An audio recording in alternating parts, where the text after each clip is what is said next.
ऋषिका गुप्ता और मैं हूं आपके साथ मनीष कुमार। और हमारा आज का मुद्दा है मणिशंकर का पाक प्रेम। बिल्कुल, क्योंकि लोकसभा चुनाव के बीच में एक बार फिर से मणिशंकर अय्यर का पाकिस्तान प्रेम जाग उठा है। उन्होंने पाकिस्तान की ओर से ये कहा है कि भारत को पाकिस्तान की इज्जत करनी चाहिए क्योंकि उसके पास में एटम बम है। ऐसे में बड़ा सवाल यह है कि क्या मणिशंकर अय्यर पाकिस्तान की ओर से धमकी दे रहे हैं? आखिर क्यों भारत पाकिस्तान से बात करे? जो देश एक आतंकवाद का पनाह है, भारत उससे बात क्यों करे? क्योंकि आतंकवाद की शुरुआत भारत ने नहीं बल्कि पाकिस्तान ने की है। लेकिन सवाल यह है कि आखिर लोकसभा चुनाव के बीच में कांग्रेस के नेता इस प्रकार से बयान क्यों दे रहे हैं? क्योंकि इससे पहले सैम पित्रोदा, इससे पहले फारूक अब्दुल्ला और अब मणिशंकर अय्यर। बिल्कुल ठीक कह रहे हैं मनीष जी। और जिस तरह से मणिशंकर जी का यह बयान सामने आया है, जहां उन्होंने कहा है कि पाकिस्तान से दोस्ती करनी चाहिए, अगर पाकिस्तान से आप दोस्ती करेंगे तो वो डबल इसका आपको देगा। लेकिन कहीं ना कहीं जिस तरह से ये वीडियो वायरल किया जा रहा है, भारतीय जनता पार्टी ने इसको मुद्दा बना लिया है, लगातार वो कांग्रेस को घेरती नजर आ रही है। लेकिन कांग्रेस की तरफ से भी ये बयान सामने आया है कि चुनाव के समय पर ये पहले का वीडियो है जो अब वायरल किया जा रहा है। बीजेपी इसे मुद्दा बना रही है क्योंकि अब बीजेपी को कोई मुद्दा नहीं मिल रहा है। और इसी मुद्दे पर आज खास चर्चा करेंगे। खास पैनल हमारे साथ जुड़ चुका है, उनका परिचय आपसे करा देते हैं। हमारे साथ अजय श्रीवास्तव जी, राजनीतिक विश्लेषक, वरिष्ठ पत्रकार जुड़ चुके हैं। अजय जी, बहुत स्वागत है। आर.के. शुक्ला जी, राजनीतिक विश्लेषक, वरिष्ठ पत्रकार, हमारे साथ मौजूद है। सर, बहुत स्वागत है। विलक्षण सक्सेना जी हमारे साथ मौजूद है, राजनीतिक विश्लेषक। सर, बहुत स्वागत है। इसी के साथ हमारे साथ सैफ मलिक जी, राजनीतिक विश्लेषक, वरिष्ठ पत्रकार, मौजूद है। सर, बहुत स्वागत है। रामानंद द्विवेदी जी, राजनीतिक विश्लेषक, वरिष्ठ पत्रकार, हमारे साथ मौजूद, स्वागत है। और इसी के साथ कल्पना शर्मा जी, राजनीतिक विश्लेषक, वरिष्ठ पत्रकार, हमारे साथ मौजूद है। मैम, बहुत स्वागत है। और इस मुद्दे पर मैं बहस की शुरुआत करूं, एक बार फिर से मैं अपने मेहमानों का स्वागत करना चाहता हूं। लेकिन सबसे पहले मणिशंकर अय्यर की वो वीडियो, वो बयान मैं आपको सुनवाता हूं। इसके अलावा कांग्रेस ने किस प्रकार से इस पर पल्ला झाड़ा है, पवन खेड़ा का आप भी बयान सुनिए। इसके अलावा बीजेपी ने किस प्रकार से इसको मुद्दा बनाया और बीजेपी का इसको लेकर के क्या कुछ कहना है। सबसे पहले मैं वो आपको बयान सुनवा देता हूं, इसके बाद हम इस पूरी परिचर्चा को आगे बढ़ाएंगे। बन गए, राजनीति के जोकर बन गए। मणिशंकर अय्यर हो, सैम पित्रोदा हो, संजय राउत हो, इनको कौन गंभीरता से लेता है? ये सब लोग पराजय के भय से ऐसे ऊटपटांग बयान दे रहे हैं कि जिनको जनता केवल मनोरंजन के रूप में लेती है। मणिशंकर अय्यर जी को आप समझाइए, पाकिस्तान के पास एटम बम हो सकता है पर भारत के पास नरेंद्र मोदी। भारतीय राष्ट्रीय कांग्रेस श्री मणिशंकर अय्यर की कुछ पुरानी टिप्पणियां, जिनको आज भाजपा पुनर्जीवित कर रही है, उन टिप्पणियों से भारतीय राष्ट्रीय कांग्रेस अपने आप को अलग मानती है और उनसे पूरी तरह से असहमत है। हम समझते हैं कि भाजपा क्यों इस तरह से पुरानी टिप्पणियों को पुनर्जीवित कर रही है, क्योंकि श्री नरेंद्र मोदी की जो दैनिक गलतियां हैं प्रचार में और जो उनका डगमगाता प्रचार है, उससे भाजपा देश का ध्यान हटाना चाहती है। ये षड्यंत्र पूरा देश अच्छी तरह से समझता है। देखिए, एक तो चीज है, जो श्याम पित्रोदा जी की बात है, हम तो उनको उस काम से निकाल दिए, खुदों से वो खुद ही राजीनामा दिए, तो हमने उसका स्वीकार किया, तो वो अब कोई बात नहीं है उसके बहस करने की। दूसरा जो है, मणिशंकर जी वो अपना बात रखे हैं, लेकिन हिंदुस्तान पाकिस्तान से तो 100 गुना मजबूत है। ये कि वो भी एक सॉवरेन मुल्क है और कि उनकी भी इज्जत है, और उस इज्जत को कायम रखते हुए आप उनसे जितनी कड़ी बात करना चाहते हो करो, लेकिन बात तो करो। बंदूक को लेकर आप घूम रहे हो और उससे क्या हाल मिला? कुछ नहीं, तनाव बढ़ते जाता है। और कोई भी पागल वहां आ जाए तो क्या होगा देश का? उनके एटम बॉम्ब है। ये भी है। हाँ, हमारे पास है, लेकिन किसी पागल ने हमारे बम को लाहौर स्टेशन में फूटा।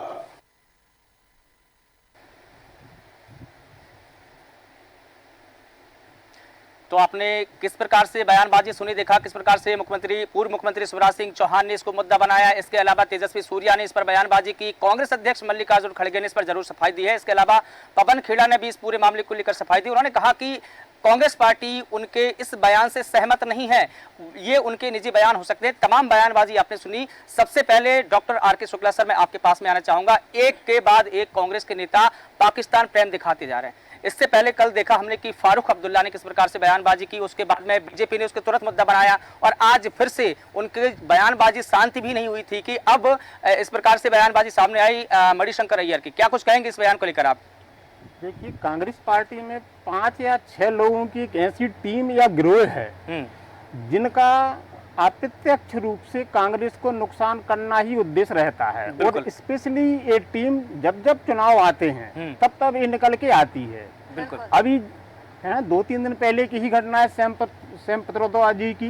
हालांकि उन्होंने इस्तीफा दे दिया या उनसे इस्तीफा दिला दिया गया, शायद दिला दिया गया, क्योंकि प्रेशर चारों तरफ से था। निश्चित रूप से उन्होंने देश विरोधी बात की थी। अब उसी कड़ी में आज जो बयान आया मणिशंकर अय्यर जी का, आपको याद होगा पिछले कई सालों से मणिशंकर अय्यर या मणिशंकर अय्यर टाइप की जो भी एक टीम है वो प्रत्यक्ष राजनीति से बहुत दूर है। बिल्कुल। कहने का मतलब ये लोग कभी चुनाव नहीं लड़ते, या लोकसभा का चुनाव या अपने स्टेट की विधानसभा के चुनाव नहीं लड़ते।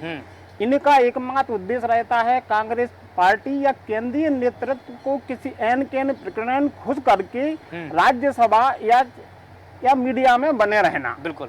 और इसका प्रत्यक्ष जो नुकसान है वो कांग्रेस पार्टी को होता है। बिल्कुल। अब राहुल गांधी जी कितनी भी मेहनत कर लें पर ये उनकी मेहनत पे आखिरी में आके पानी फेर ही जाता है। मुझे तो लगता है कि जो भारतीय जनता पार्टी ने एक नारा दिया था कांग्रेस मुक्त भारत, शायद उस नारे के जो एम्बेसडर हैं यही कांग्रेस की 5-6 लोगों की टीम है। और इन लोगों ने सुपारी ले रखी बकायदा कांग्रेस को मिटाने की, ये भी कहा जा सकता है। और इसी टीम के एक मेंबर हमारे प्रदेश से भी आते हैं, हालांकि वो अभी 2-3 महीने से साइलेंट मोड में है। आप सभी लोग समझ गए होंगे। हाँ, बिल्कुल। वो भी इसी टीम के मेंबर थे। अब चूंकि उन पर एक जनता का दबाव है या वो 2-3 महीने से साइलेंट मोड में है और चुनावी मैदान में भी है। हाँ जी, हाँ निश्चित रूप से मैदान में है। लेकिन प्रश्न ये उठता है कि इन सब लोगों की स्टेटमेंट के बाद जो कांग्रेस पार्टी को नुकसान होता है या हमारे देश को नुकसान होता है, उसके बाद कांग्रेस पार्टी इन पे किसी भी प्रकार का एक्शन क्यों नहीं लेती? एक स्टेटमेंट देने से कि जी उनके अपने निजी विचार हैं, अगर उनके अपने निजी विचार हैं तो फिर ये आपकी पार्टी में क्या कर रहे हैं? ये प्रश्न निश्चित रूप से कांग्रेस पार्टी के केंद्रीय नेतृत्व से पूछा जाना चाहिए। बिल्कुल ठीक कह रहे हैं आर.के. शुक्ला जी। और जिस तरह से आपने बताया कि कहीं ये गिरोह, आपने जो बताया कि 5-6 लोगों का गिरोह हो गया है, कहीं ना कहीं अब इसको इस तरह से जनता भी देख रही है, क्योंकि लगातार जो कांग्रेस की तरफ से बयान सामने आ रहा है, अब कांग्रेस बाद में से किनारा कर लेती है वो एक अलग विषय है, लेकिन पहले जब उनके नेता बयान दे देते हैं तो कहीं ना कहीं भारतीयों की भावनाओं को इससे आहत तो होता है। रामानंद द्विवेदी जी, मैं आपके पास आना चाहूंगी। जिस तरह से ये पूरा बयान मणिशंकर अय्यर का सामने आया है, हालांकि 3 महीने पहले का उनका इंटरव्यू है जहां पर उन्होंने कहा था, और उन्होंने पाकिस्तान प्रेम को अच्छे तरीके से जाहिर किया था। उन्होंने कहा था कि पाकिस्तान के लोग ऐसे हैं, उन्होंने जिस तरह से स्वागत किया, अगर हम दोस्ती करेंगे तो वो दोस्ती का हाथ हमसे ज्यादा बढ़ाएंगे, लेकिन अगर हम दुश्मनी करेंगे तो वो हमसे ज्यादा दुश्मनी दिखाएंगे। कैसे इस पूरे बयान को देखते हैं सर? देखिए, मणिशंकर जी का जो बयान आया आयन वक्त चुनाव पे आया। बिल्कुल। तो कहीं न कहीं चुनाव में जो मेन मुद्दे हैं, हिंदू मुस्लिम, हिंदू भाजपा को हिंदूवादी पार्टी माना जा रहा, राम मंदिर सामने, तो उनको ये लगा कि अब मेरे पास ऐसे कोई मुद्दे नहीं हैं जिसको हम जनता के सामने रखें। तो उन्होंने इसी बीच में ये मुद्दा ले आ दिया कि पाकिस्तान से दोस्ती कर लीजिए, पाकिस्तान के पास बम है, वो कभी भी फोड़ सकता है। ये चीजें तो सबको मालूम है, आज से नहीं बहुत पहले से।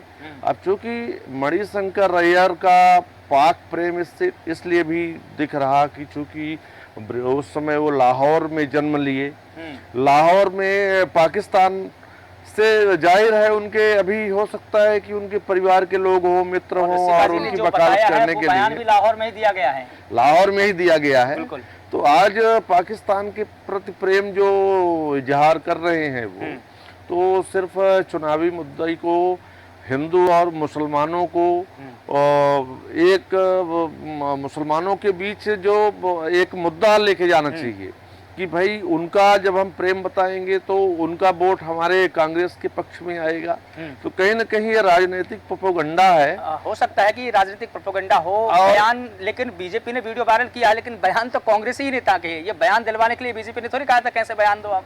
अब कांग्रेस के लोग कह रहे हैं कि भाई ये उनका निजी बयान हो सकता है। बिल्कुल। अरे भैया, राजनीति में हो, आप एक अनुशासन में बंधे हुए हो, तो ऐसे कैसे निजी बयान हो सकता है? एक जिम्मेदार व्यक्ति जो मंत्री रह चुका हो, है ना, सांसद रह चुका हो, वो जिम्मेदार व्यक्ति है और इस तरीके का यदि बयानबाजी आज कर रहा है तो उसको ये नहीं माना जा सकता कि वो उसका व्यक्तिगत मुद्दा है। ये पूरे कांग्रेस पार्टी की सोची समझी राजनीति है, रणनीति है, और वो जनता के बीच में इस तरीके से ले आकर के और कहीं न कहीं वोट लेने की राजनीति है। लेकिन आपको क्या लग रहा है द्विवेदी जी, अब इस तरह की राजनीति करने से या फिर इस तरह के एजेंडे उठाने से क्या कांग्रेस को वोट मिल जाएंगे? कहीं ना कहीं कांग्रेस तो घिरी जाती है इन सब चीजों में, वोट मिलना तो दूर की बात है। नहीं, तो इसी कारण से आज जो कांग्रेस का हस हो रहा है, आज जितने भी नेता हैं उससे बिल्कुल मुंह मोड़ रहे हैं। आप चाहे हमारे मध्य प्रदेश में देखिए, इतने वरिष्ठ नेता सब कांग्रेस को छोड़ के बीजेपी में आ गए और वो यही कह रहे हैं कि वहाँ मान सम्मान नहीं मिल रहा, वहाँ अपमान झेलना पड़ रहा, इस कारण से हम आ रहे हैं। तो इस तरीके से यदि शीर्ष नेता बयानबाजी करेंगे तो कहीं न कहीं उनके मान सम्मान में ठेस पहुंचती है और वो छोड़ के भाजपा में ज्वाइन कर रहे हैं। बिल्कुल ठीक है। अजय श्रीवास्तव सर, मैं आपसे जानना चाहता हूं कि जब भी किसी नेता का या बड़े नेता का बयान आता है तो पार्टी ये कहती है कि ये उनके निजी विचार हैं, इन विचारों से हमारा सहमत होना जरूरी नहीं है या हम सहमत नहीं हैं, लेकिन ये उनके निजी विचार कैसे हैं? वो आपकी पार्टी को रिप्रेजेंट करते हैं, पार्टी के नेता हैं, पार्टी के बड़े पदाधिकारी हैं और यहाँ तक कि केंद्रीय मंत्री हैं। एक व्यक्ति जब भी कोई बयान देता है तो एक जिम्मेदारी वाले पद पर होते हुए बयान देता है और किसी न किसी पार्टी को वो रिप्रेजेंट करता है, कांग्रेस पार्टी को वो रिप्रेजेंट करते हैं। तो ये पार्टी ने क्यों कह दिया कि ये उनके निजी बयान है? पार्टी को एक्शन लेना चाहिए था, उनसे कहना चाहिए था कि जिस प्रकार से आप बयानबाजी कर रहे हैं उनसे इस्तीफा लेना चाहिए था। देखिए मनीष जी, होता यह है कि कांग्रेस में जो आज मणिशंकर अय्यर बोले हैं, इसका जो मतलब न्यू है, ये आज से 50 और 60 साल पहले डल चुकी है। कारण ये रहा है कि कांग्रेस में एक वक्त जो था कि आइडियोलॉजी, विचारधारा प्रधान पार्टी थी और उसका मिटना शुरू हुआ, और जब उसका मिटना शुरू हुआ आइडियोलॉजी का, तो उसमें धीरे धीरे आया। तो जब इंदिरा जी का शासन आया तो इंदिरा जी के शासन में उन्हीं जो लोग थे ऐसे, तो जैसे डीपी मिश्रा ने उस टाइम पे अध्यक्षता की थी सारे मुख्यमंत्रियों की, कि मोरारजी देसाई की बजाय श्रीमती इंदिरा गांधी को मुख्यमंत्री प्रधानमंत्री बनाया जाए। उसके बाद उन्होंने सबसे पहले डीपी मिश्रा को ही राजनीति से बाहर किया। तो जो एक थिंक टैंक की परंपरा थी, जो विचारक थे, वो समाप्त हो गए। बिल्कुल। फिर जैसे इंदिरा जी की हत्या के बाद में जो कांग्रेस में एक कंसल्टेंट परंपरा आई, कि कंसल्टेंट परंपरा ये आई कि जो विषय के विशेषज्ञ थे उनको बुलाना शुरू किया। तो उसमें सैम पित्रोदा को संचार क्रांति के लिए बुलाया, आपका मणिशंकर अय्यर के लिए विदेश नीति के संबंध में बुलाया, इनको पाकिस्तान के उच्चायुक्त का मतलब हाई कमिश्नर भी बनाया। और इस ढंग से इन्होंने जो किया, तो जब ये पाकिस्तान में रहे और इनकी जो आइडियोलॉजी आई, और फिर इन्होंने जो है अपने बेकाबू होकर अपने बयान देने शुरू किए। अभी पिछली यात्रा जो इनकी थी, जब ये गए थे पाकिस्तान, मणिशंकर अय्यर, तब इन्होंने कहा था कि हमें नरेंद्र मोदी को हटाने के लिए पाकिस्तान से कहा था कि आपको हमारी मदद करनी चाहिए और कांग्रेस को लाना होगा। हाँ, और कांग्रेस को लाने के लिए। तो क्या है कि कांग्रेस में जब आइडियोलॉजी समाप्त हुई, तो आइडियोलॉजी के समाप्त होने के बाद में कांग्रेस में जो बात आई कि उन्होंने कहा कि तुष्टीकरण और परिवारवाद, ये मिलके एक नया समीकरण बना। उन्होंने कहा कि जो कुछ है कांग्रेस में, हमें आगे बढ़ने के लिए ये परिवार की पूजा करो और तुष्टीकरण करो, क्योंकि जो हिंदू समाज है ये कई भागों में, जातियों में विभक्त है। ये जो एक वर्ग है, माइनॉरिटी वर्ग, इसका जो वोट है, ये एक वोट बैंक के रूप में हम इसका उपयोग करें, और ये दोनों मिला के हमारा जो फार्मूला चलेगा, दलित और ये सारे लोगों को मिला के चला, कुछ समय तक सक्सेस रहे और उनको कभी एक सिंपैथी का वोट भी मिला, उनको जनता पार्टी के डिस्टर्बेंस का वोट भी मिला। तो उनको ये लगा कि हमारी जो आइडियोलॉजी है वो जनता बहुत पसंद कर रही है, और इस पसंदीदा उसमें उनका जो सब कुछ जाते गया। और आज स्थिति ये आ गई है कि कांग्रेस का एक तरह से चीरहरण हो रहा है, कि वहां पर आपके जो सबसे पहले आ जाते हैं सैम पित्रोदा, वो कुछ दिन पहले बोल देते हैं कि रंगभेद के ऊपर बोल देते हैं, वो बोल देते हैं कि साहब विरासत टैक्स लगेगा। फिर मणिशंकर अय्यर बोल देते हैं कि पाकिस्तान से मिलना चाहिए। तो ये सारे लोग जो हैं एक तरह से उस नाव में सवार हैं, जो कि जिनका काम है कि कांग्रेस के नाव में छेद करना, उसको पटिए करना, उसे डुबा देना। और ये कांग्रेस इन्हें दूर नहीं कर पाई। कांग्रेस यदि इन्हें दूर कर लेती तो कांग्रेस एक तरह से पवित्र हो जाती, लेकिन कांग्रेस का यह है कि अब वो किसको दूर करे, अब इनको अलग कर देंगे तो कांग्रेस में बचेगा कौन। बिल्कुल ठीक तो कह रहे हैं अब ये स्थिति जो आ रही है, जिस तरह से आपने ये बताया कि कांग्रेस में जो बड़े लोग हैं वो कहीं ना कहीं भारतीय जनता पार्टी में शामिल तो होते ही जा रहे हैं, लेकिन ये बात भी आपने ठीक कही कि अब सैम पित्रोदा कह लें या फिर मणिशंकर अय्यर कह लें, अगर इन लोगों से भी इस्तीफा, हालांकि सैम पित्रोदा ने तो इस्तीफा दे दिया है प्रेशर के कारण कहें या किसी भी कारण से कहें, लेकिन मणिशंकर जो है उनके जो अब जो उनके वीडियो वायरल किए जा रहे हैं कहीं ना कहीं चुनावी मुद्दा इससे बनाया जा रहा है। सैफ मलिक जी, आपसे जानना चाहूंगी, 2014 के चुनाव में हमने देखा आतंकवाद की एंट्री तब भी हुई थी पाकिस्तान को लेकर, 2019 के चुनाव में हमने देखा तब भी पुलवामा अटैक को लेकर खूब बयानबाजी हुई थी, अब 2024 में भी हम देख रहे हैं पाकिस्तान की एंट्री हो गई है। कहीं ना कहीं एक बार फिर चुनाव में पाकिस्तान की एंट्री किस तरफ इशारा कर रही है?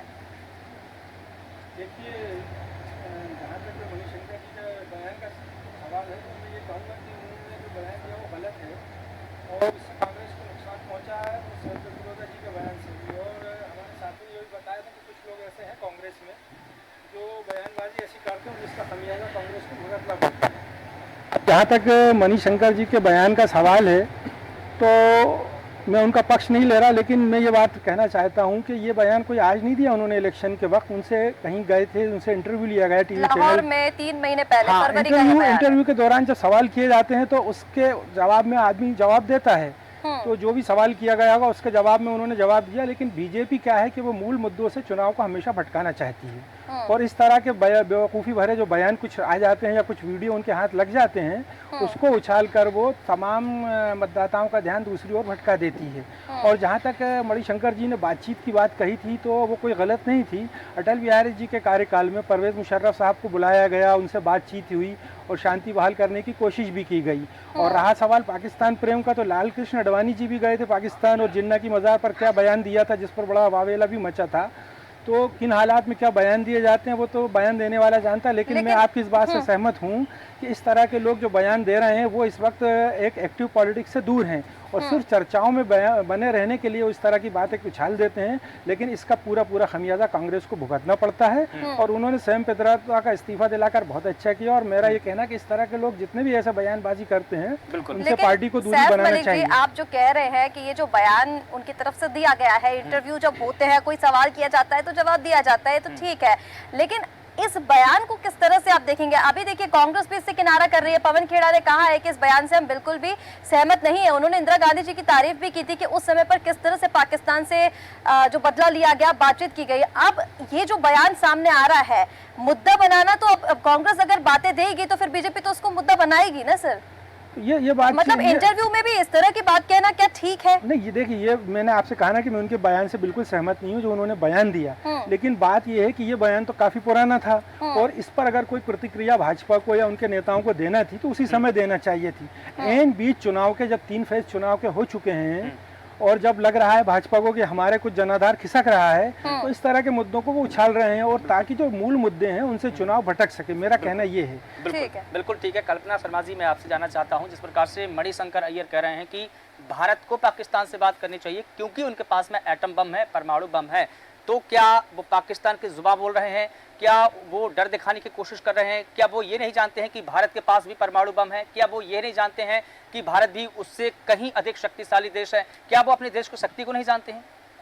बिल्कुल मनीष, ये एक चौंकाने वाला एक इंटरव्यू था जिसको देखा गया। जो लोग ये कहते हैं कि ये समय बहुत पुराना इंटरव्यू है और आज इसको दिखाने की क्या आवश्यकता है। कोई भी सरकारें जब काम करती हैं तो वो अपने 5 साल का कार्यकाल गिनाती हैं, कोई भी सरकारें, और जो विपक्ष होता है वो कमियों को गिनाता है। ये एक आम बातें होती हैं। उसी तरह से अगर आप किसी मंच पर जाकर, कहीं जाकर इस तरह का स्टेटमेंट कभी भी देते हैं तो वो चुनावी मुद्दा क्यों नहीं बनेगा? वो चुनावी मुद्दा बनना स्वाभाविक था। दूसरा, आप एक पाकिस्तान में जाकर इस तरह का बयान देना अपने आप में ही बहुत बड़ी बात है। आप भारत को कमतर आंकते हैं। अगर आपकी तो सबसे ज्यादा लंबे समय तक सरकार रही, अगर आप उनके परमाणु बम से डरकर इस तरह के स्टेटमेंट देते हैं, आप ये कहते हैं कि आने वाला समय हो सकता है उनके यहाँ कोई सरफिरा आ जाए और वो आकर इस तरह का कुछ परमाणु बम फेंक दे, अमृतसर पर उसका असर पड़ेगा। तो लाल कृष्ण आडवाणी का एक इंटरव्यू था जिसमें उन्होंने बहुत अच्छे से ये बात कही थी कि हो सकता है कि जब कोई लड़ाई झगड़ा हो, कुछ ऐसा हो, वो हम पे एटम बम फेंके, हो सकता है हमारा कुछ क्षेत्र प्रभावित हो। लेकिन उसके बाद पाकिस्तान नहीं बचेगा। ऐसे स्टेटमेंट मजबूत करते हैं किसी भी देश को, लेकिन जब इस तरह का कोई स्टेटमेंट देता है जो ये कहता है कि बंदूक मींस आप हमारी सेना पर एक तरह से देखा जाए प्रहार कर रहे हैं, आप कह रहे हैं कि बंदूक दिखा करके क्या बताना चाहते हैं? बंदूक की ताकत जो सीमा पर खड़े, बॉर्डर पर खड़े हमारे सैनिक हैं, यदि आप उन्हें कमतर आंकते हैं तो ये आपकी कमजोरी है। सबसे बड़ी बात, अगर कांग्रेस इस बयान से अपना पल्ला झाड़ती है तो मैं बिल्कुल सहमत नहीं होती हूँ, क्योंकि इस तरह के स्टेटमेंट दिलाए जाते हैं विशेष वोट बैंक को हासिल करने के लिए। और अगर ऐसा नहीं है तो आप आकर बीच बीच में आकर कह दें कि हमारा स्टेटमेंट नहीं है, हम इससे सहमत नहीं है, ये तो मैं बिल्कुल सहमत नहीं होती। दूसरा, लाल कृष्ण आडवाणी गए थे, अटल बिहारी वाजपेयी के समय में आए थे मुशर्रफ, लेकिन उसके बाद जो स्टेटमेंट दिए संसद भवन में, जिस तरह से भाषण दिए गए, अगर उन भाषणों को सुने, उनकी जो पावर है उसको अगर समझे, तो पूरा देश आज भी उन्हें सुन के प्राउड फील करता है। आप भूल जाते हैं कि जिस समय 370 हटी, उस समय अमित शाह का जो स्टेटमेंट था वो अपने आप में प्राउड फील कराता है। आज पीओके की जो स्थिति है, जिस तरह से वहाँ गृह युद्ध छिड़ा हुआ है, क्या भारत के लिए पॉजिटिव अच्छी खबरें नहीं है कि एक देश, जिस देश में कहीं ना कहीं हमारे कश्मीर में जिस तरह से हुआ, पंडितों को वहां से भगा दिया गया, तब बोलने वाला कोई नहीं था। आज हमारे देश में जिस तरह से लेकर के चीजें हो रही है विश्व मंच पे, आज हमारी जो स्थिति है, अगर आप उसको कमजोर करने की कोशिश करते हैं, आप कोशिश करते हैं कि पाकिस्तान से मदद लेकर के भारत में सरकार गिराने की बात करें, और उसका समर्थन करने वाला हर वो नागरिक, हर वो व्यक्ति, हर वो नेता, मुझे ऐसा लगता है वो दोषी है जो इस तरह के स्टेटमेंट का किसी भी एंगल में, किसी भी तरीके से बातचीत करने की बात कर लो या किसी भी तरह से उसमें अपनी सहमति देता है। बिल्कुल ठीक कह रहे हैं कल्पना जी। और जिस तरह से, क्योंकि अब ये बयान सामने आया है, कांग्रेस का जो पाक प्रेम है अब उससे इससे भी स्पष्ट होता है। विलक्षण जी, मैं आपसे समझना चाहूंगी, अब देखिए इसकी शुरुआत कहाँ से हुई? चुनाव में पाकिस्तान की एंट्री, विदेश मंत्री जो है पाकिस्तान के इमरान सरकार में जो थे, उन्होंने कहा था, जो फवाद शेख, उन्होंने कहा था कि राहुल ऑन फायर। प्रधानमंत्री नरेंद्र मोदी ने इस मुद्दे को उठाया, उन्होंने कहा कि ये कांग्रेस और पाकिस्तान की पार्टनरशिप है। वहां से पाकिस्तान की एंट्री जो है उसकी शुरुआत हुई। और उसके बाद जब ऐसे मंत्रियों के जब बयान आएंगे, कांग्रेस के मंत्रियों के, अब जो वो बयान आया था राहुल ऑन फायर वाला, वो भी तो चुनाव के समय में ही था, वो भी ज्यादा पुराना नहीं है, अभी कुछ दिनों पहले की बात है। अब ये वीडियो भी ज्यादा पुराना नहीं है, तो आप खुद तो उनको मुद्दा दे रहे हो, तो बीजेपी तो फिर इस मुद्दे को उठाएगी। कितना सहमत है इससे? देखिए, यहाँ पर क्या है, एक बड़ा ही सॉफ्ट डिप्लोमेसी का एक कॉन्सेप्ट चलता है। पहली बात तो पाकिस्तान एक फेल्ड स्टेट है, इसलिए फेल्ड स्टेट है क्योंकि पहली बात, जो वहाँ पर एक आउटर शेल उन्होंने बना रखा है एक डेमोक्रेसी का, वो वहाँ कभी था ही नहीं और ना कभी रह पाएगा। पहली बात, क्योंकि it's a state controlled by the west, पूरा का पूरा पश्चिम बेस्ड कंट्रोल्ड एक स्टेट है, जिसकी आर्मीज की फंडिंग से लेके, इंटेलिजेंस बेसिस से लेके, लोकतंत्र के मतलब पदाधिकारी हो, चाहे supreme court justice, everyone is controlled by the west. और एक जब हमने देखा कि इमरान खान की वहां सरकार आई और यूक्रेन युद्ध में एक बार के लिए ही वो क्या कहते हैं रशिया गए पुतिन से मिलने, उसके ठीक 15 से 20 दिन और एक महीने के बाद उनकी सरकार का टोटल तख्ता पलट हो जाता है। तो आप देख सकते हैं कि कितनी इंस्टेबिलिटी है ऐसी गवर्नमेंट में। जहां तक बात रही कि क्यों इंपॉर्टेंट बन जाता है ऐसी, मैं समझता हूँ मणिशंकर अय्यर और मणिशंकर अय्यर जैसे कांग्रेस में जितने भी लोग हैं, ये सब हवेली की पुरानी खिड़कियों की तरह है, जो ना धूप से बचाते हैं, ना पानी से बचाते हैं, ना छांव से बचाते हैं, और जब हवा चलती है तो ज्यादा जोर से कड़कते हैं। बेसिकली यहाँ पे दो कंटेंशंस हैं इस पर्टिकुलर स्टेटमेंट का आना मणिशंकर द्वारा। ये इररिलेवेंट है कि ये कब आया, कि 3 महीने पहले आया कि अभी आया। पहली बात तो एक बहुत ही इररेस्पॉन्सिबल स्टेटमेंट है। दूसरा, मणिशंकर अय्यर 1963 में उन्होंने, जिस जमाने में उन्होंने इंडियन क्या कहते हैं फॉरेन सर्विसेज ज्वाइन करी थी, डिप्लोमेसी के जो उन्होंने मतलब पदाधिकारी वो रहे, पीएमओ में रहे, जॉइंट सेक्रेटरी रहे मिनिस्ट्री में, उसके बाद उन्होंने, ये वो जमाना था जब पाकिस्तान और इंडिया के रिलेशंस की कैटेगरी टोटल अलग थी। और उस जमाने में भी जो एक स्टेचर इंडिया का था वो ये था कि इंदिरा गांधी की तो जैसे सरकार रही, उन्होंने 2 बार तो घुस के पूरे पाकिस्तान की हिस्ट्री, ज्योग्राफी से लेके सब बदल दिया था।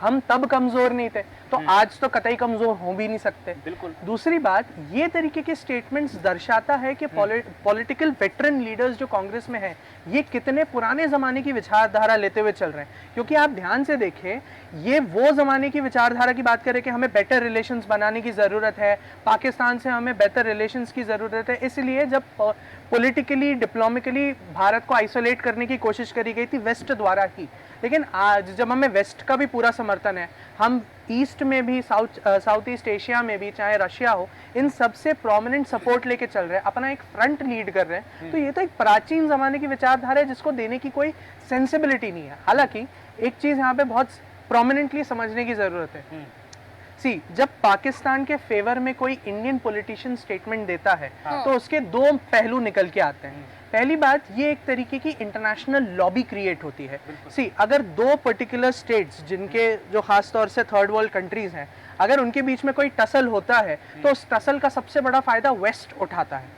दिक्कत आज की डेट में पाकिस्तान के साथ ये है कि it is a highly volatile state जो कभी भी बिखर सकता है। वहाँ कभी भी आप देख सकते हैं प्रॉपर गृह युद्ध छिड़ सकता है और हो सकता है वो बिखर के टूट भी जाए। ऐसे समय में एक पावरफुल पड़ोसी देश अगर वहाँ का सपोर्ट मान लीजिए गवर्नमेंट का किसी भी फेवर में सॉफ्ट वे में भी कमेंट्री में भी अगर आपको मिल जाता है, वहाँ के लीडर्स अगर सपोर्ट करते हैं तो ये उनके लिए एक दूसरे अदर प्लेटफॉर्म्स, दूसरे टेररिस्ट ऑर्गेनाइजेशन, दूसरी फंडिंग ऑर्गेनाइजेशंस, दूसरे इंटरनेशनल इकोनॉमिक हिटमेंस के लिए एक बहुत बड़ा लेवरेज पॉइंट बन जाता है। और इसका सबसे बेस्ट एग्जांपल आपको अगर देखना है तो कभी श्रीलंका की और इंडिया की डिप्लोमेसी को स्टडी करके देखिए, जो लिट्टे के टाइम पे LTT लिट्टे तमिल टाइगर्स के समय पे करी गई थी, वहां पे कैसे भारत और भारत के बीच में, भारत एक अच्छा खासा पावरफुल देश तब भी था, चाहे वो श्रीलंका के ऐसे एक्सट्रीमिस्ट को कभी भी खत्म कर सकता था, लेकिन वहां पे एक प्रॉपर डिप्लोमेसी प्ले नहीं करी गई, उस सॉफ्ट पावर को मतलब इस्तेमाल किया गया और नतीजा क्या हुआ कि हमारे प्रधानमंत्री को मार दिया गया। और ये भारत में सब होने के बावजूद भी एक कमजोर देश की निशानी बनी।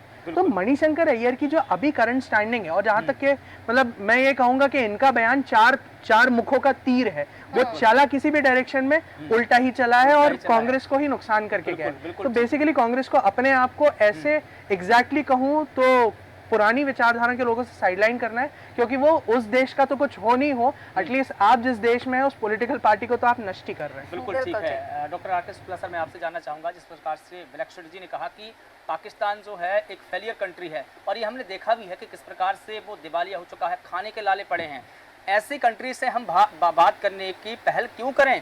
क्योंकि उनके प्राइम मिनिस्टर ने कभी ये कहा था, अभी 2 या 3 महीने की बात है, कि भारत के साथ हमको बात करनी चाहिए और भारत से हमको सहयोग लेना चाहिए।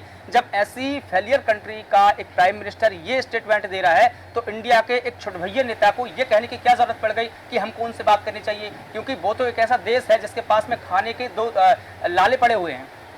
देखिए, अभी हमारे देश में राजनीति अपनी पूरी चरम सीमा पर है, क्योंकि लोकसभा चुनाव चल रहे हैं और ऐसे इस बीच में या इस दौरान कोई भी किसी भी राजनीतिक पार्टी का पूर्व नेता हो या वर्तमान नेता हो, अगर वो इस टाइप के एंटी कंट्री स्टेटमेंट देता है तो निश्चित रूप से जो भी है ना उस पार्टी की विरोधी पार्टी होगी वो उसको हाईलाइट करेगी। बिल्कुल। अब वो स्टेटमेंट कब दिया गया, किस रेफरेंस में दिया गया, क्या उसके उद्देश्य थे, क्या कंडीशन में दिया गया, वो मैटर नहीं करता है। स्टेटमेंट मैटर करता है। और चूंकि भारतीय जनता पार्टी का एकमात्र लक्ष्य है कांग्रेस पार्टी को एन कैन प्रकरण मुख्य विचारधारा से हटा देना या पूरी तरीके से नास्तनाबूद कर देना, और उसमें जो उनसे हो पा रहा है, चाहे कांग्रेस का एक छोटा सा नेता हो या देश लेवल का नेता हो, वो उसके ऐसे बयानों को ढूंढते ही रहते हैं जिससे कांग्रेस को नुकसान हो, भारतीय जनता पार्टी को फायदा हो। अब सवाल आता है कि हम ऐसी कंट्री से बात क्यों करें। बिल्कुल। निश्चित रूप से पाकिस्तान हमारा पड़ोसी है, बातचीत करने में, नेताओं का आने जाने में कोई किसी भी प्रकार का गुनाह नहीं है, चाहे वो भारतीय जनता पार्टी के नेता जाएं या कांग्रेस के यहाँ आए या पाकिस्तान के नेता हमारे यहाँ आए या हमारे नेता वहाँ के यहाँ जाएं। लेकिन आदान प्रदान में या दोनों कंट्रियों के बीच में होने वाले कम्युनिकेशन के बीच में कंट्री फर्स्ट होना चाहिए। लेकिन कांग्रेस पार्टी के जो मैंने बताया पूर्व में कि कुछ नेता हैं जो इस चीज को डाइवर्ट करने की कोशिश करते हैं। बात करने की कंडीशंस तो हो सर, वो लगातार आतंकवादियों को पनाह देता है, भारत के खिलाफ में जहर उगलता है, किसी भी कंट्री में जाकर देख लें, वहाँ वो उनके जो प्रतिनिधि है वहाँ भी वो जहर उगलते हैं, चाहे यूएन की बात करें, चाहे यूएनएससी की बात करें, हर जगह तो जहर उगल रहा है, तो बात करने की गुंजाइश कहाँ छूट जाती है। इसमें ये चीज़ भी जोड़िए कि सर्जिकल स्ट्राइक होता है तो हम विरोध करते हैं, हम जिस तरह से भी चीज़ें आती हैं, पाकिस्तान अभिनंदन वापस आया, हमने उस चीज़ को भी लेकर के भारत का एक तरह से पॉजिटिव पक्ष दिखाने की कोशिश नहीं की। ये सारे वो लोग हैं जो कहीं ना कहीं राहुल गांधी का स्टेटमेंट सर्जिकल स्ट्राइक, चीन भारत में घुस गया, इस तरह के आए दिन स्टेटमेंट आते हैं। ये कहीं ना कहीं वर्ल्ड वाइड ये बताने की कोशिश की जाती है कि भारत की सेना कमजोर है, क्योंकि आप राजनीतिक पार्टी को तो कमजोर बता ही रहे हैं। ये जो बयान अगर हम देखें तो इसमें फॉरेन पॉलिसी को भी देखना पड़ेगा कि हमारी जो विदेश नीति है क्या उसको हम कमजोर नहीं कर रहे हैं। बिल्कुल, और कल्पना जी इसको लेकर वापस लौटेंगे आपके पास। निकल के आती है। अगर हम ध्यान से देखें 2014 के बाद भी बहुत हंगामा मचा था इस पूरे देश में कि प्रधानमंत्री जब लौट रहे थे रशिया से तो अचानक से वो पाकिस्तान एग्जैक्टली बिरयानी खाने चले गए। लेकिन एक चीज़ यहाँ समझने की ज़रूरत है कि एज अ देश भी हम पॉलिसी में डेवलपमेंट करते हैं। कैसे? हमने ये चीज़ देखी कि पाकिस्तान के साथ बेटर रिलेशन एस्टैब्लिश करने की अगर हमने कोशिश करी तो ये और टेरर फंडिंग्स और टेरर अटैक्स को बढ़ावा दे रहे हैं। इससे बेहतर नहीं एग्जैक्टली नहीं एग्जैक्टली तब हमने देखा जब 2014 के बाद मोदी जी ने एक देखिए ये अच्छी बात लगती है भारतीय जनता पार्टी की और खास तौर से नरेंद्र मोदी जी की कि यहाँ पे एक मौका देना वो हमेशा अधिकार समझते हैं। इस इंसिडेंट को हम एक मौके की तरह देखें और उन्होंने देखा जाए एग्जैक्टली उसके बाद जब उन्होंने देखा कि लगातार हमारे पास वापस, लेकिन आप सभी से अनुरोध है कि अपने अपने टर्न पर बोले क्योंकि वहाँ पर सभी इंतजार कर रहे हैं अपनी बात रखने का। आप अपने टर्न पर विषय बोलिए, बात पूरी कीजिए आप अपनी। मैंने पूर्व में ही बताया था कि किसी भी कंट्री के लिए आवश्यक है कि जो उसके पड़ोसी देश हैं उनसे अच्छे व्यवहार बनाए जाएं, है ना। रिश्ते होने चाहिए, आर्थिक रूप से होने चाहिए, सामाजिक रूप से होने चाहिए, कूटनीतिक रूप से होने चाहिए।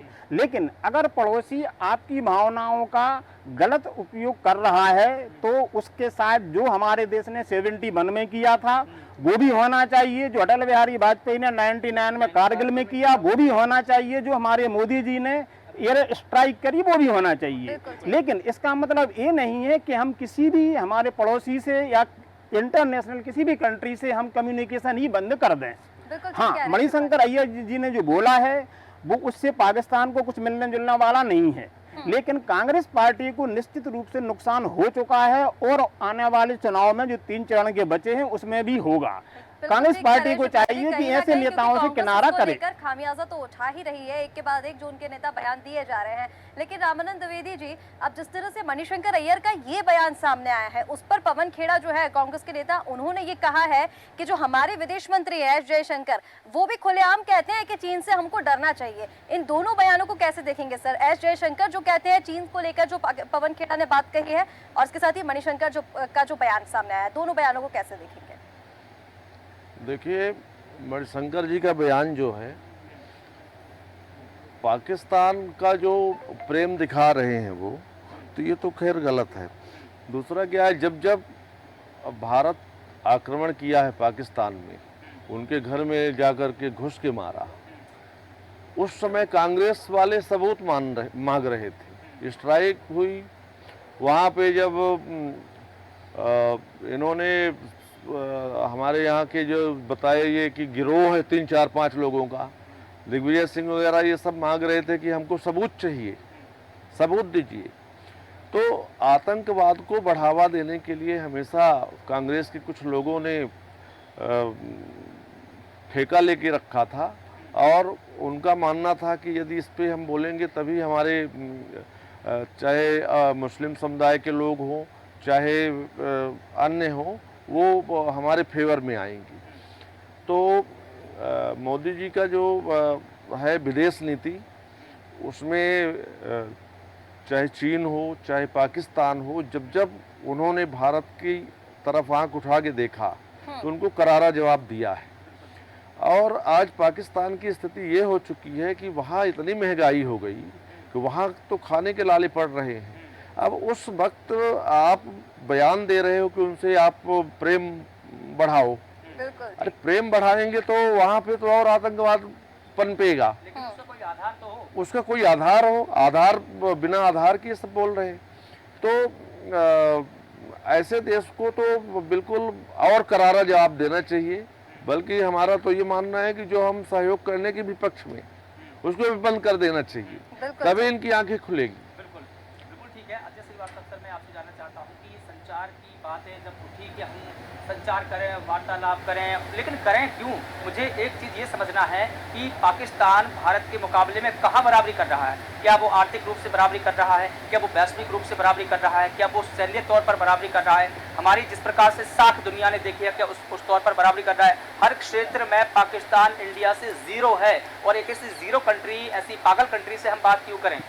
देखिए मनीष जी, मैं एक आपको बात बताऊं कि जब कभी भी कोई वार्ता होती है या असफल होती है, चाहे वो इजराइल और हमास के बीच में हो, हमेशा एक ही बात वहाँ पे कही जाती है कि हम संवाद जारी रखेंगे। हमारी वार्ता सफल नहीं हुई, हम संवाद जारी रखेंगे। देखिए संवाद जब बंद होता है ना तो गोली चलती है, तो इसके कारण जो कम्युनिकेशन लिंक है वो कभी भी बंद नहीं रहनी चाहिए। पाकिस्तान के साथ में कम्युनिकेशन हो सकता है, लेकिन पाकिस्तान जो है एक विश्वसनीय कंट्री नहीं है। एक उसकी जो चाहे राजनीतिक अस्थिरता कह लें, चाहे वहाँ का जो कट्टरवाद कह लें, हमेशा वहाँ पे एक भारत के प्रति जो मतलब दुश्मनी है वो वहाँ पे बना के रखते हैं, और वो आज भी आतंक। डॉक्टर एस जयशंकर ने ये कहा था कि पहले पाकिस्तान आतंकवाद को पनाह देना बंद करे और ये आश्वासन दे कि हम आतंकवाद को नहीं बढ़ाएंगे और मुख्य धारा में विकास की आएंगे, तब हम बात करेंगे। ये बयान भी हम देखें तो आज के संदर्भ में कितना लोकप्रिय हो जाता है। देखिए मैं आपको बात बताऊं कि ये हिंदुस्तान का सौभाग्य की बात है कि भारत में जो विदेश मंत्री हैं तो वो डॉक्टर हेनरी किसिंजर के बाद में यदि कोई फॉरेन मिनिस्टर का इतिहास उठा के देखें तो सर्वश्रेष्ठ विदेश मंत्री मतलब भारत के हैं, और यदि इस समय जो भारत की विदेश नीति है वो विश्व की सर्वश्रेष्ठ विदेश नीति है। हम जो राजनयिक तौर पे हैं, हमारे 10 मछुआरे ईरान ने ले लिए थे, जो हमारे वो थे, आज ही उन्होंने रिहा किया, उन्होंने इजराइल के उसमें ले लिया था। तो जो विदेश मंत्री जयशंकर हैं, उनकी जो राजनयिक और कूटनीतिक सफलता है, चाहे वो कतर में ले लीजिए, चाहे वो पाकिस्तान में ले लीजिए, चाहे वो आपका यूक्रेन में ले लीजिए, चाहे इजराइल और हमास के बीच में जो हुआ है, हम किसी के भी साथ है, और वो चीन के साथ भी जो बात कर रहे हैं ना, तो चीन को वो इस ढंग से रखे हुए हैं कि चीन कुछ बोल नहीं पा रहा है, चीन को चारों तरफ से घेर दिया है। तो जो एक हमारी कूटनीतिक सफलता है विदेश में, इस समय सर्वश्रेष्ठ सफलता मैं उसको बताऊंगा। और जो जैसे आप कहा कि संवाद जारी रखना चाहिए, संवाद की कोई हमेशा है, यदि संवाद बंद होगा तो गोली चलेगी। भारत पाकिस्तान के बीच में युद्ध होगा तो युद्ध के बीच में भी संवाद ही चालू होता है ना, तो जब कम्युनिकेशन डायलॉग रिलेशन जो होता है वो हमेशा जारी रखना चाहिए। लेकिन जो रिलेशन हैं, जो भारत ने एक उन्हें विशेष राष्ट्र का दर्जा दे रखा था, वो सारी चीज़ समाप्त कर दी थी। भारत में जो नोटबंदी हुई, नोटबंदी भारत में हुई और कंगाल पाकिस्तान हुआ। तो जो सारी चीज़ें जो बात रही, हिंदुस्तान की जो विदेश नीति है वो सफल है, और हमेशा संवाद जो है वो भारत को कायम रखना चाहिए। बिल्कुल ठीक कह रहे हैं श्रीवास्तव जी, क्योंकि विदेश नीति जो हमारे भारत की है वो कहीं ना कहीं हमारे भारत की चीजों को दिखाती भी है कि किस तरह से हमने सारे जो कंट्रीज हैं उनसे रिलेशन बना के रखे हैं। लेकिन पाकिस्तान से एक अच्छा रिलेशन बनाना, एक अच्छा संवाद करना, क्योंकि जिस तरह से मनीष जी भी लगातार बोल रहे हैं, उसका कोई आधार भी होना चाहिए। सैफ मलिक जी, आपसे समझना चाहेंगे, अब कांग्रेस नेता ये भी कह रहे हैं कि जो संवाद को लेकर उन्होंने बातचीत की, मणिशंकर अय्यर ने जो इंटरव्यू दिया लाहौर में, उन्होंने वहां पर ये भी कहा कि पहले हम संवाद करते थे, लेकिन बीते 10 सालों में जो संवाद है वो बंद हो गया। यानी मोदी सरकार के समय पर जो संवाद होता था वो बंद हो गया। इसका कितना प्रभाव पड़ता आप देखते हैं? आपको लग रहा है कि कोई प्रभाव पड़ भी रहा है, या फिर इस तरह के संवाद की जरूरत ही नहीं है? देखिए, पाकिस्तान से जब से देश आज़ाद हुआ और दोनों देशों में बंटवारा हुआ है, कई ऐसे मुद्दे थे जिनको लेकर चर्चा हुई, संवाद हुई, लेकिन अधिकांश मामलों में जो है वो असफल ही सिद्ध हुआ है। तो इस हिसाब से जो मोदी सरकार ने उनसे संवाद नहीं किया, उसको मैं ठीक मानता हूँ कि जब बातचीत का कहीं कोई हल निकल ही नहीं रहा तो फिर बातचीत करने से कोई मतलब नहीं है। और जहाँ तक सवाल पाकिस्तान के दुस्साहस का है, तो पाकिस्तान ने जब जब भारत के विरुद्ध कोई इस तरह का दुस्साहस किया है, चाहे किसी भी की सरकार रही हो, चाहे कांग्रेस की रही हो, चाहे अटल जी की रही हो, चाहे मोदी जी की रही हो, तो भारत की सरकार ने और भारत की सेना ने उसको मुंहतोड़ जवाब दिया है। तो जहाँ तक मेरा मानना है कि आइंदा इस तरह के वहाँ की परिस्थितियाँ भी अब ऐसी नहीं कि वो कोई दुस्साहस करे। तो मणिशंकर जी ने जो बयान दिया है उससे मैं बिल्कुल ये नहीं सहमत हूँ कि बातचीत की जाए, लेकिन अगर कुछ ऐसे मामला बनते हैं किसी मुद्दे को लेकर, फिलहाल तो कोई मुद्दा भी है ही नहीं कि जिस पर उनसे बातचीत की जाए, लेकिन अगर कोई ऐसा मुद्दा किसी चीज़ को लेकर आता है तो जैसे हमारे साथी श्रीवास्तव जी ने कहा था कि ये विकल्प हमको खुला रखना चाहिए कि बातचीत से जिन समस्याओं का समाधान आसानी से हो सकता है वो बातचीत से नहीं हो सकता है, तो वो समाधान तो हमको रास्ता खोल के रखना है, लेकिन कोई मुद्दा तो ऐसा हो। बिल्कुल ठीक कहा आपने भाई, मुद्दा ही नहीं है, बात करने का कोई आधार ही नहीं है, तो हम किस आधार पर उनसे बात करें। कल्पना शर्मा जी, मैं आपसे जानना चाहता हूं, जिस प्रकार से डॉक्टर आर के शुक्ला सर ने भी कहा, अजय श्रीवास्तव सर ने भी कहा, हमारे जो अभी के जो फॉरेन मिनिस्टर हैं वो दुनिया के सबसे शक्तिशाली फॉरेन मिनिस्टर में शामिल हो गए, क्योंकि वो एकमात्र ऐसे विदेश मंत्री है जो कहीं भी जाकर की आंख में आंख डाल करके दुनिया से कहते नजर आ रहे हैं कि आप हमको ज्ञान मत दीजिए, चाहे वो चाइना की बात हो, चाहे वो पाकिस्तान की बात हो, रसिया की बात हो, अमेरिका की बात हो। हालांकि अमेरिका भी भारत का सहयोगी है, रूस भी भारत का सहयोगी है, लेकिन जब जरूरत पड़ी तो इनको भी विदेश मंत्री डॉक्टर एस जयशंकर ने आंख दिखाई कि आप उतनी ही हैसियत रखिए जितनी हम दिखाना चाह रहे हैं, क्योंकि हम दुनिया से डरने वाले नहीं हैं, क्योंकि हम जो पावर बने हैं, आज जो हमारे पास में पावर है वो दुनिया में किसी के पास नहीं है। बिल्कुल मनीष, ये अपने आप में ही एक बहुत पॉजिटिव जाता है किसी भी देश के लिए, क्योंकि विदेश मंत्री हो, रक्षा मंत्री हो या प्राइम मिनिस्टर हो, ये हमेशा मजबूत किसी भी देश को आवश्यकता होती है। इसीलिए ताकि विश्व मंच पे हमारा जो एक स्टैंड है वो कम से कम क्लियर तो हो, हम ढुलमुल रवैया ना अपनाएं, अपनी कमजोरियां हम घर में सॉल्व कर सकते हैं, लेकिन ताकत विश्व मंच पे दिखनी चाहिए। ये कहीं ना कहीं बहुत पॉजिटिव जाता है। जयशंकर ने हमेशा इस देश की इमेज को बनाने के लिए, या कहीं भी कोई ऐसा स्टेटमेंट किसी देश के द्वारा आता है जिसमें हमको कड़े रुख अपनाने चाहिए, वो हर जगह अपनाया, जिसका नतीजा ये रहा कि रशिया की बात हो, जब अमेरिका ने भारत को कहा तो भारत ने साफ मना किया कि हम अपने देश के हित में क्या चीज़ अच्छी रहेगी, हम उस हिसाब से काम करने वाले हैं। पाकिस्तान का मामला हो, जब जब स्टेटमेंट दिया वो हमेशा ऐसा रहा। आज उसी का नतीजा ये है कि भारत अपने आप में एक मजबूत स्थिति में स्टैंड करता है। और एक सबसे अच्छी बात ये देखिए कि आज जब हम कांग्रेस की बात करते हैं तो कहीं ना कहीं जो बौखलाहट है, जो कमजोरियां हैं, वो कांग्रेस में इसी वजह से ऐसे ऐसे स्टेटमेंट निकल के आते हैं कि वो जानते हैं कि एक वोट बैंक ऐसा है जो कहीं ना कहीं पाकिस्तान के नाम पर खुश हो जाता है, जो कहीं ना कहीं चाइना के नाम पर खुश हो जाता है। ऐसे वोट बैंक को खुश करने के लिए ऐसे स्टेटमेंट दे दिए जाते हैं। लेकिन आज की जो भारत की जनता है वो कहीं ना कहीं भारत की स्थितियाँ बहुत अच्छे से जानती है। वो जानती है कि भारत के लिए क्या चीज़ ज़रूरी है। सबसे बड़ी बात यह है कि किसी आज की मैं बात करूं, अगर जिस तरह से अभी एक स्टेटमेंट कांतिलाल भूरिया ने दिया, कांतिलाल भूरिया ने स्टेटमेंट दिया कि जिनकी 2 पत्नियां होंगी उनको 2 लाख रुपए मिलेंगे, बाकी को 1। ये उसी देखिए स्टेटमेंट मनीष जयशंकर का एक हिस्सा है, बिल्कुल उसी विचारधारा का एक हिस्सा है। और ये समझने की आवश्यकता है कि ऐसी कौन सी आवश्यकता हो जाती है कि सारे राजनीतिक एक विशेष राजनीतिक पार्टी को इस तरह के स्टेटमेंट देके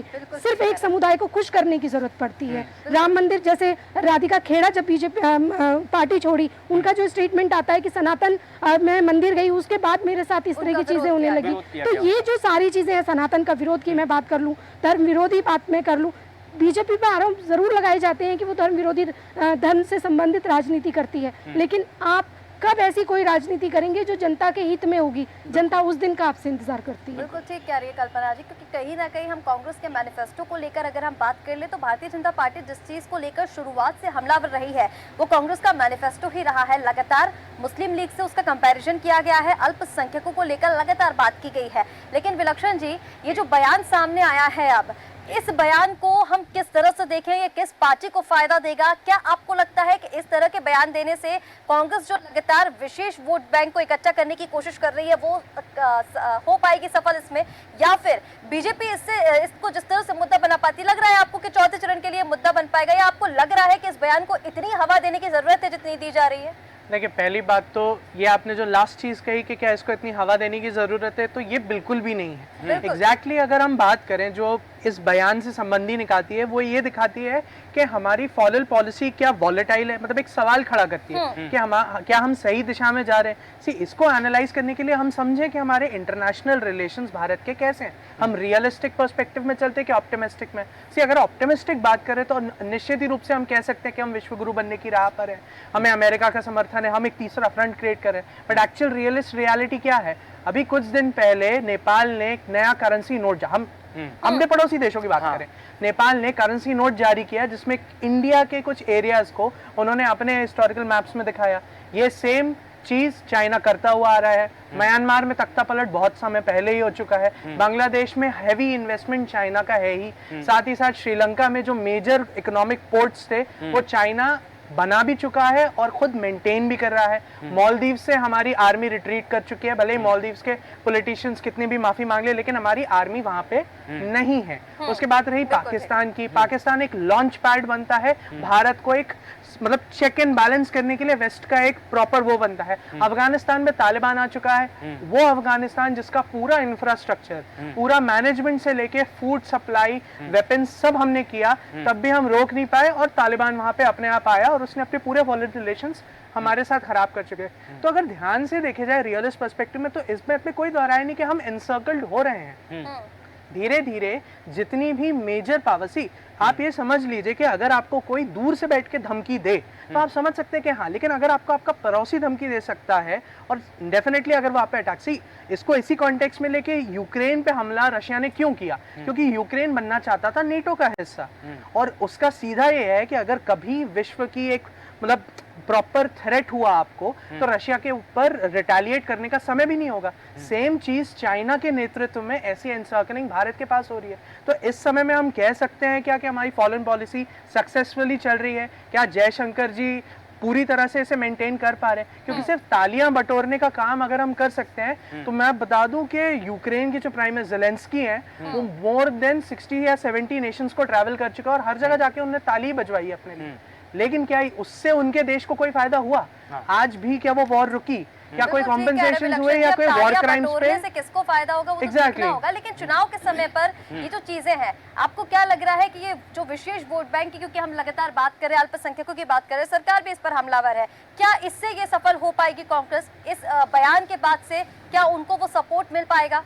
देखिए, यहाँ पर जो सिंपैथेटिक्स हैं, उन सिंपैथेटिक्स को मैं प्रॉपर वोट बैंक इसलिए नहीं मानता क्योंकि आए ना दिन कोई भी सेपरेटिस्ट लीडर्स के बुरे दिन आते ही हैं। और जहां हम ये सोचते हैं कि कोई डायलॉग नहीं चल रहा, कोई डिप्लोमेसी नहीं चल रही, तो ये गलत है, क्योंकि इंडियन इंटेलिजेंस से लेके बहुत सारी एजेंसीज रहती है जो सब ये चीज मॉनिटर करती हैं और इसे पॉलिटिकली रेलेवेंट नहीं होने देती। और जहां तक हमारे गृह मंत्री बैठे हैं, विदेश मंत्री तो बैठे ही हैं, एक शेर के रूप में अमित शाह जी भी गृह मंत्री बैठे हैं, जिन्होंने 370 की जब बात आई थी, कश्मीर लो हैंगिंग फ्रूट है पाकिस्तान और हमारे बीच में, जब उस 370 को हटाने के वक्त में उन्होंने कह दिया कि आप 48 घंटे पहले सबको नजरबंद करिए, और कोई उसके बाद आज तक वायलेंस के लिए एक प्रॉपर प्रोटेस्ट तक कश्मीर में नहीं कह पाया। तो ये बात इंटरनली तो तय है कि हम स्ट्रांग है, और ऐसे वोट बैंक, ऐसे सेपरेटिस्ट वोट बैंक को सिर्फ ऐसे बयानों से ना बरगलाया भी जा सकता है और ना चेंज किया जा सकता है। ये सिर्फ एक ही काम कर सकता है, वो ये है कि एग्जिस्टिंग विपक्ष को खुद क्षति पहुंचा सकता है। बिल्कुल ठीक है, और जिस प्रकार से क्षति पहुंचाई है उसका खामियाजा कहीं ना कहीं लोकसभा चुनाव में भुगतना पड़ रहा है और पड़ेगा, क्योंकि इस प्रकार के बयान जो है बिल्कुल भी सहन नहीं है, ना इंडिया के लोगों को, ना इंडिया को, ना इंडियन आर्मी को, और ना ही देश के प्राइम मिनिस्टर को। क्योंकि इस प्रकार की अगर बयानबाजी की जा रही है और देश को कमजोर करने की बातें की जा रही है और ये कहा जा रहा है कि हम एक ऐसे कमजोर कंट्री से बात करें जिसके पास में खाने को अनाज नहीं है, तो इससे शर्मनाक और कुछ नहीं हो सकता। शायद यही वजह है कि कांग्रेस लगातार बैकफुट पर नजर आ रही है और उसके नेताओं के बयान से वो पल्ला झाड़ती हुई नजर आ रही है। ठीक कह रहे हैं मनीष जी, क्योंकि अभी 4 चरण और बाकी हैं लोकसभा चुनाव को लेकर, और जिस तरह से इस मुद्दे को हवा दी जा रही है, हमारे मेहमानों जिस तरह से बताया कि क्या इस मुद्दे को उतनी हवा देने की जरूरत भी है, या फिर जो आम मुद्दे, जो जनता के मुद्दे हैं, जो जन के मुद्दे हैं, वो छुपाने की कोशिश इससे की जा रही है। देखना होगा कि कितना हावी ये मुद्दा जो है वो आगे आने वाले वोटिंग्स पर होता है। फिलहाल हमारे इस खास कार्यक्रम में इतना ही, कल फिर मिलेंगे एक नए मुद्दे के साथ। हमारे सभी मेहमानों का हमारे साथ जुड़ने के लिए बहुत शुक्रिया। बने रहिए देश न्यूज के साथ। नमस्कार।